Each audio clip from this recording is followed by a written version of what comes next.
the goals, and he has looked dangerous, and you do like him, don't you? I do like him. I think he complements Gerrard extremely well. I think they both lost their way a little bit in the second half, but to be expected over 2 games. But no, I mean, quality balls whipped in, quality dangerous possession that they've kept, and I think Barry's definitely one that should be playing more international football.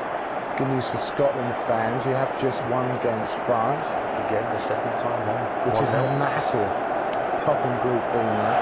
As we watch Michael Owen earn his Man of the Match award, although you were tossing up between him and Emile Heskey, weren't you, Jamie? Well, we were talking about it during the second half, Paul and I, and Paul said Heskey should be Man of the Match, and I agree. I think he was the most important player that we had. But when you score the 2 goals, it's always going to go your way, and so that's going to hog the headlines. But Michael Owen knows that Emile Heskey was responsible for creating an awful lot of situations where he could do what he's good at, which is finish goals. Score goals, rather. Gus Hiddink at half-time must have said something to these Russian guys, because they came out and they looked threatening, didn't they? Oh, he'd have hammered them. He'd have absolutely hammered them, because I think the occasion got to them. They knew that they were playing at Wembley. They knew they were playing a confident England side, and they've gone out there, and I think they froze that first half, and we didn't see the best Russia side that we will see when England go and play there again in a couple of months' time. But the second half, I think they settled the nerves. They created, what was it, 4 or 5 good goal-scoring opportunities just after the half-time, and I think they were unlucky not to at least nick a goal. I think Hiddink maybe ought to take some of the responsibility for this. I thought he picked a rather defensive side. Couldn't understand Perzhikov, who's their top scorer, not getting the start, and they looked very blunt without him early on. And I just thought that, you know, their ability down the flanks, they really should have come out and played a bit more football. Definitely. Do you think a couple of the Russians could get into the England side? I think on the left side of midfield.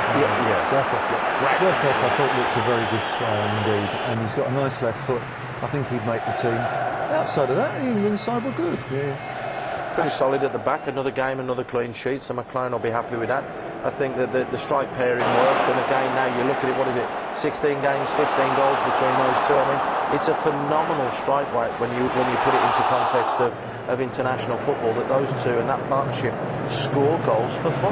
It'd be daft to overlook that when they play their next game. If Rooney's fit, it doesn't matter who's fit. You've got to go with players that are playing well, in current form, and that have an understanding. And we saw today, Owen and Heskey have got some sort of understanding, and it works. Could you play Rooney alongside Owen and Heskey? Could he play a little deeper?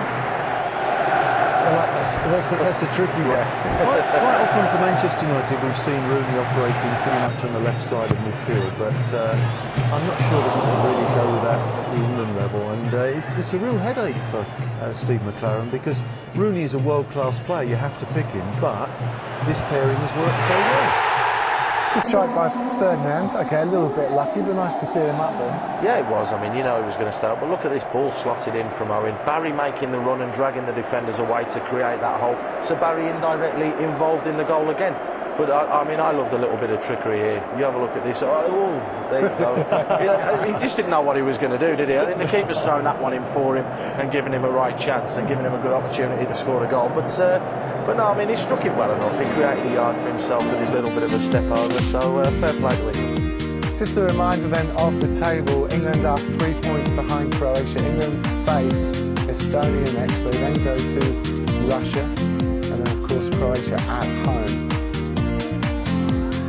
Fair play to Croatia as well, beating Andorra by 6 goals to 0. Battering. Loads of other scores to bring you tonight. A cracking result for Poland against Finland. I think that keeps them top of Group A. Portugal against Serbia is currently taking place, and the Portuguese lead by 8 goals to 0. Look at that full-time score at the Parc des Princes. Scotland, James McFadden after 65 minutes, beating France by goals to 0. They go top of Group B.